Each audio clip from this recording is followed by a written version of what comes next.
இன்றைய காலகட்டங்களில் world news சம்பந்தப்பட்ட பல்வேறுபட்ட செய்திகளை நாங்கள் பார்க்கின்ற போது குறிப்பிட்ட ஒரு 4 நாடுகளினுடைய பெயர்களில் அதிக அளவாக உச்சரிக்கப்படுகின்றது. அந்த 4 நாடுகளும் எதுவென்று பார்த்தால் இந்தியா, சீனா, அமெரிக்கா, ரஷ்யா. இந்த 4 நாடுகளினுடைய பெயர்கள் தான் எங்கு பார்த்தாலும் பேசுபொருளாக காணப்படுகின்றது. இப்போது இந்தியாவுக்கும் அமெரிக்காவுக்கும் இடையில் ஒரு சில கருத்து முரண்பாடுகள் காணப்படுகின்றது. எவ்வாறான கருத்து முரண்பாடுகள் காணப்பட்டாலும் அமெரிக்காவுக்கு இந்தியா தேவை என்பது முக்கியமான செய்தியாகும். ஏனென்றால் அமெரிக்க ஜனாதிபதி ட்ரம்பினுடைய சமீப காலத்து அறிக்கைகள் அனைத்துமே இந்தியா எங்களுக்கு வேண்டும் என்று கூறுவது போன்றே காணப்படுகின்றது. சென்ற காலங்களில் இந்தியா ரஷ்யாவிடமிருந்து கச்சா எண்ணெய்களை கொள்வனவு செய்ததற்காக இந்தியாவிலிருந்து அமெரிக்காவுக்கு ஏற்றுமதி செய்யப்படுகின்ற பொருட்களுக்கான வரியை 50% அதிகரித்திருக்கின்றது. இது ரஷ்யாவிடமிருந்து இந்தியா கச்சா எண்ணெய்களை கொள்வனவு செய்வதை விரும்புவதில்லை என்பதை உறுதிப்படுத்துவதற்கான ஒரு நகர்வாக கூட இந்த நடவடிக்கையினை கருத முடியும். அதற்கான காரணங்களாக அமெரிக்கா கூறுவது இந்தியா ரஷ்யாவிடமிருந்து கச்சா எண்ணெயை கொள்வனவு செய்கின்ற போது அதன் மூலமாக பெறப்படுகின்ற லாபங்கள் அனைத்தும் ரஷ்யா யுக்ரைன் போருக்காக பயன்படுத்தப்படுவதால் அதனை நாங்கள் வன்மையாக எதிர்க்கிறோம் என்று அவர்களுடைய தரப்பு நியாயத்தை கூறியிருக்கின்றார்கள்.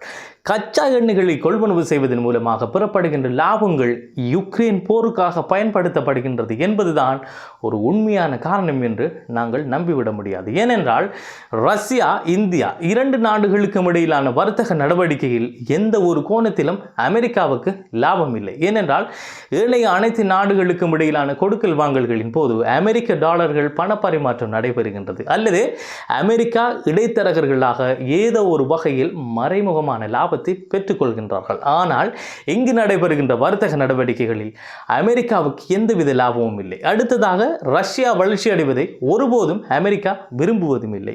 இதுதான் உண்மையான ஒரு காரணமாக நாங்கள் பார்க்க முடியும். அமெரிக்க ஜனாதிபதி இந்தியாவிலிருந்து அமெரிக்காவுக்கு ஏற்றுமதி செய்யப்படுகின்ற பொருட்களுக்கான வரியை 50% அதிகரித்திருக்கிறார். இதனைத் தொடர்ந்து இந்தியா சீனாவோடு கைகோர்த்து நிற்கின்றது. பிரிக்ஸ் கூட்டமைப்பில் இணைந்திருக்கின்றது. ரஷ்யாவோடு வர்த்தக நடவடிக்கைகளை மேற்கொள்கின்றது. ஏற்கனவே அமெரிக்காவுக்கு ரஷ்யாவை பிடிக்காது. சீனாவுக்கு அமெரிக்கா உலக நாடுகளை ரூல் பண்ணுவது பிடிக்காது.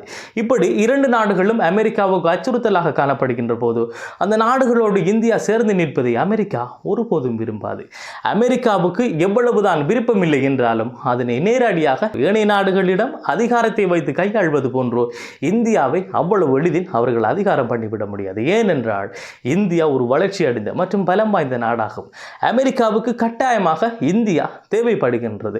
சமீப காலங்களில் அமெரிக்க ஜனாதிபதி டொனால்ட் ட்ரம்பினுடைய கருத்துக்கள் முன்னுக்கு பின் முரணானவையாகவே காணப்படுகின்றது. அது என்னவென்றால் ஒரு அறிக்கையில் இந்தியாவை நாங்கள் இழந்து விட்டோம் அல்லது இந்தியா எங்களுக்கு முரணாக செயல்படுகின்றது என்பது போன்ற கருத்துக்களை கூறுகிறார்.